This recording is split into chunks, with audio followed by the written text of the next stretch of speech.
ញ៉ាំដើមប្រម៉ោយតម្រៃណាបងប្អូនអាចសាក់លបងញ៉ាំបានបងប្អូនយកមកឆាញ៉ាំឆ្ងាញ់របស់គេតែបងប្អូននាងខ្ញុំគឺញ៉ាំបែបហ្នឹងរហូតហ្នឹងបងប្អូនវាមិនមែនគ្រាន់តែជាថ្នាំទេណាបងប្អូនយើងយកមកឆាជាមួយនឹងតកួនជាមួយនឹងខ្ទិ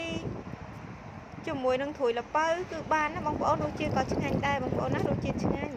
បងប្អូនអាចធ្វើសាក់ធ្វើឆាញ៉ាំបានបងប្អូនណាហើយក៏អាចដាក់ស្លបានដែរដូចជាតកួនស្រែដូចជាផ្ទីដូចជាអីអញ្ចឹងណាស្លកកូក៏ឆ្ងាញ់ដែរបងប្អូនដើមប្រម៉ោយតម្រៃមិនមែនបានត្រឹមតែឆាណាបងប្អូនអាចយកវាទៅ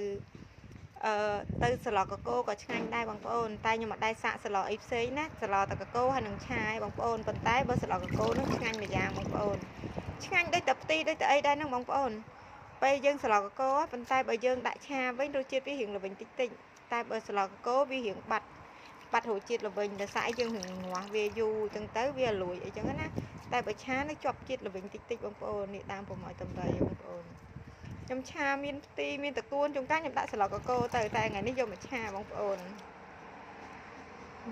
ចង់ដឹងរសជាតិថាបែបណាឆាញ៉ាំទៅបងប្អូនដូចតែផ្ទីដូចតែអីនឹងឯងឆ្ងាញ់ Hello សួស្តីបងប្អូនអើយនិយាយពីថាព្រឹកឡើងនេះខ្យល់តិចតែម្ដងធ្វើឲ្យងងុយគេងតែម្ដងបងប្អូនខ្យល់តិចធ្វើឲ្យងងុយគេងបងប្អូនគឺថានៅលើកញ្ចុះនេះបងប្អូនគេងទៅគឺថាខ្យល់មករំភើយរហហើយខ្លាំងណាស់បងប្អូនគឺថាគេងលក់វិញគឺស្រួលតែម្ដងបងប្អូនពួកអីដោយសារតែ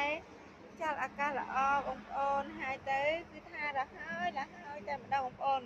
ខ្យល់ធម្មជាតិមិនតែបាច់ប្រើកង្ហារអស់ភ្លើងទេបងប្អូន